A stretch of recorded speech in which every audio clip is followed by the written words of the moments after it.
தேவனே நான் ஓமதண்டையில் இன்னும் நெருங்கி சேர்வதே என் ஆவல் பூமியில். 107 சங்கீதம் 6-7 வசனத்துக்கு வாசிக்கல. தங்கள் ஆபத்திலே கர்த்தரை நோக்கி கூப்பிட்டார்கள், அவர்கள் இக்கட்டுகளிலிருந்து அவர்களை விடுவித்தார். தாவரிக்கும் ஊருக்கு போய் சேர அவர்களை செவ்வையான வழியிலே நடத்தினார். அடுத்த வசனம் வாசி. தவணமுள்ள ஆத்துமாவை கர்த்தர் திருப்தியாக்கி பசியுள்ள ஆத்துமாவை நன்மையினால் நிரப்புகிறார் என்று அவருடைய கிருபையின் நிமித்தமும் மனுபுத்திரருக்கு அவர் செய்கிற அதிசயங்கள் நிமித்தமும் அவரை துதிப்பார்களாக. அப்போ வனாந்தரத்தில் இஸ்ரவேல் ஜனம் பசியினால் தாகத்தினால் அலைந்து திரிந்தார்கள். அவர்கள் 40 வருஷம் வனாந்தரத்தில் ஆகாரம் தண்ணீரினால் தவித்தார்கள். ஆகவே தான் சில நேரத்தில் முறுமுறுக்காங்க, இறைச்சி இல்லை, எனக்கு தண்ணீர் இல்லைன்னு. அப்படி அவர் தவித்த பொழுது ஆண்டவர் நோக்கி கூப்பிட்டார்கள். கூப்பிட்ட பொழுது கர்த்தர் அவர்களுக்கு கிருபையாய் வனாந்தரத்தில் இறங்கி வனாந்தரத்தில் தாகம் தீர்த்து ஆகாரத்தை கொடுத்து அவர்களை திருப்தியாய் நடத்தினார்னா அதுதாங்க கர்த்தருடைய தயவு. அப்படியே நம்ம வாழ்க்கை யோசிச்சு பாருங்க.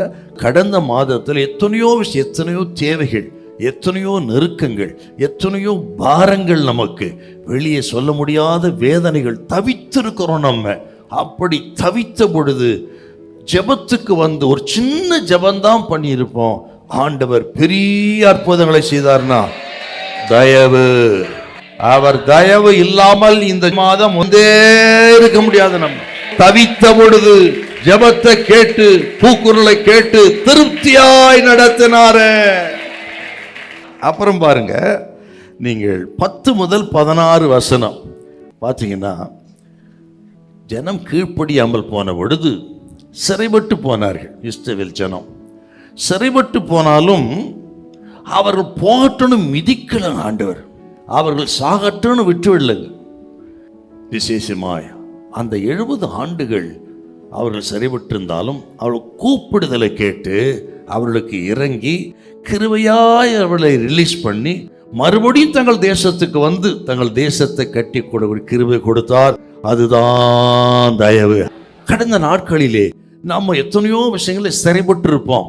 கடன் அது ஒரு சிறை, வியாதி அது ஒரு சிறை, ஆக சாத்தான போராட்டங்கள் அதெல்லாம் ஒரு சிறை. பலவிதமான சிறைகளில் நம்ம தவித்து இருப்போம். ஆனால் எல்லா சிறையில் இருந்தாலும் கூட அதில் நம்ம மாண்டு போகாதபடி ஏற்ற நேரத்தில் கைதூக்கி எடுத்து சிறையிருப்பை மாற்றி இங்கே கொண்டு வந்தார்னா அவர் தயவு. இன்னும் நான் சொல்லுகிறேன், ஒருவேளை சில சிறையில் இன்னும் கூட இருக்கலாம். ஒரு கடனா இருக்கலாம், வியாதியா இருக்கலாம், வெளியே சொல்ல முடியாத பிரச்சனையா இருக்கலாம், சில மனிதர்களுக்கு அடிமைப்பட்டு கூட இருக்கலாம். கர்த்தர் சொல்ற இந்த மாதத்துல உங்களை அந்த அடிமைத்தனத்திலிருந்து கர்த்தர் ரிலீஸ் பண்ணுவாரு.